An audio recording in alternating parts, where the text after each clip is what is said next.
болсноор амьдрах учиртай байсан.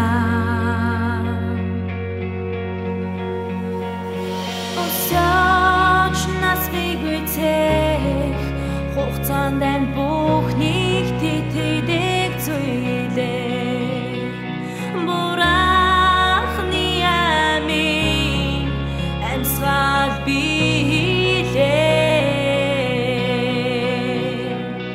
Энэ бүх үйл явцын үед хүн энэ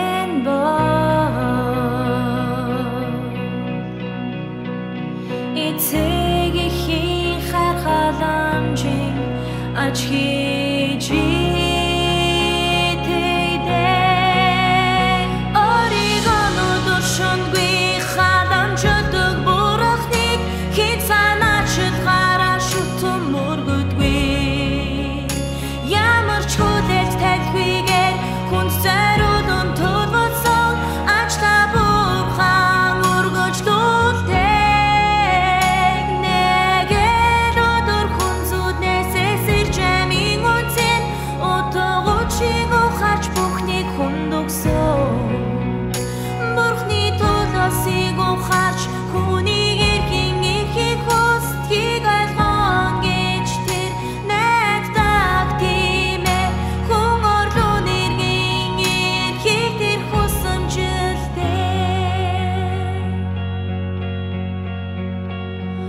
Бурхны халамжтойр амьдарч өстөгдөх хинчэтгэдэггүй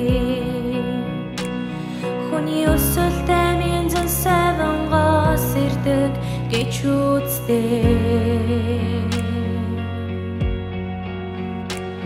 Хин амьдрал өгөөсний ханаас